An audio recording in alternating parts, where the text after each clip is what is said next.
Mireu, el 13 d'abril feia 4 anys que va morir la Neus. Fa 4 anys que ens va deixar una militant modèlica.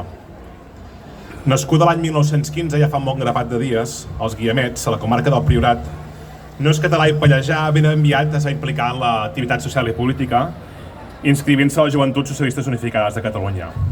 Durant la Guerra d'Espanya, en contra del feixisme, va treballar d'infermera a la rereguarda. I els últims mesos ho feu en la colònia infantil de les Acàcies a Premià de Dalt. Aquells infants, aquells nens i nenes de la colònia infantil van ser acompanyats per la Neus, aquells 182 nens i nenes, i van creuar la frontera a peu en la desbandar de fugir cap a l'exili.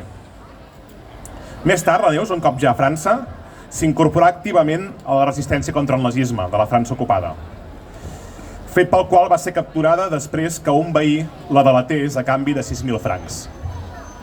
Era el novembre del 43. Mireu, fa 4 anys que ens va deixar una persona que va patir a la seva pròpia pell la barbàrie del feixisme i del nazisme i va esforçar-se a explicar l'horror viscut per totes aquelles dones deportades als camps. Després de la seva detenció, la van portar a la presó de Llimoses, on va estar un parell de mesos i on la van torturar. Abans de ser deportada al camp d'extermini, on la van dur al camp de Ravensbrück a finals de gener de l'any 44. El mes de març d'aquell mateix any, l'any 44, va ser traslladada a un altre camp, el camp de Holleshen, que en paraules de la mateixa Neus deia que era un camp d'extermini en el que mentre podies treballar et perdonaven la vida. Allà obligaven a les deportades a fabricar bales. Bales, evidentment, per l'exèrcit nazi. Davant d'això, la Neus i les seves companyes van aplicar tècniques de sabotatge per fer malbé la munició. Després de l'alliberament del camp, l'any 45, al mes de maig, la Neus va viure a França fins a la mort de Franco, on ja va iniciar la seva tasca per recuperar la memòria de les víctimes del nazisme.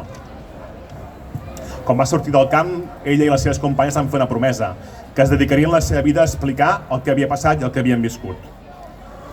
En aquest sentit, la figura de la Neus va molt més enllà dels camps nazis, però, perquè ella va ser una persona que va dedicar la seva vida a lluitar per la gent treballadora, a lluitar per la república i a lluitar per un demà més just.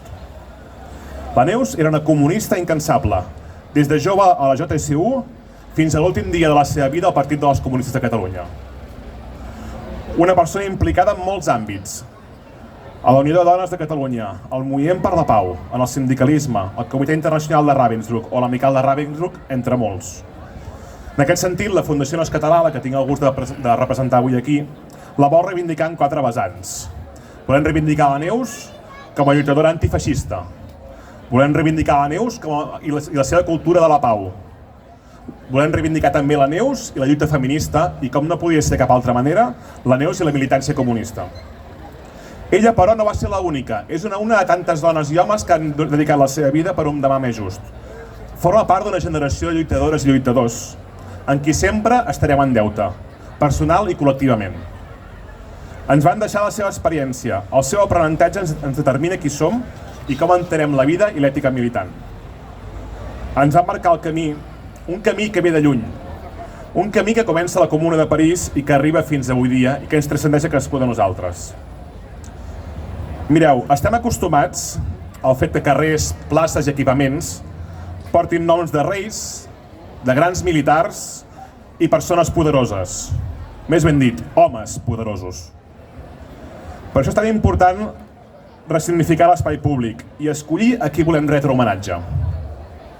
Cal una aposta ferma per recuperar la memòria democràtica, però no com un exercici de nostàlgia, sinó perquè com a societat, com a ciutats i pobles, hem d'escollir de manera conscient quins noms i quins símbols volem reivindicar del nostre passat, quins personatges o quins fets escollim perquè ens representin. La figura de Neus Català va molt més enllà dels comunistes, va molt més enllà de l'esquerra. La figura de la Neus és una figura de país.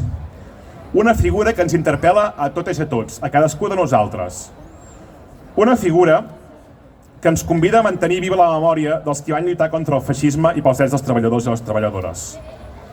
El llegat de Neus Català i Pallejà ens convida a aprendre'n, a continuar, a fer front a l'amenaça del feixisme que tenim al carrer, a les institucions, al Congrés, al Parlament i també als ajuntaments. fer front a la barbàrie capitalista i demostrar que aquest sistema en el qual vivim és incompatible amb el planeta i amb la vida.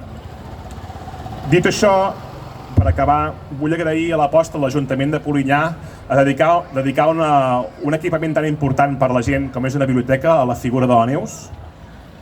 Vull agrair també al Roque Fernández per haver fet la proposta i abans de deixar-vos vull dedicar un sentit record a la companya i camarada Mari Carmen Gámez, que ens va deixar fa poc i crec que estaria molt contenta de veure aquesta biblioteca. Moltes gràcies. Gràcies.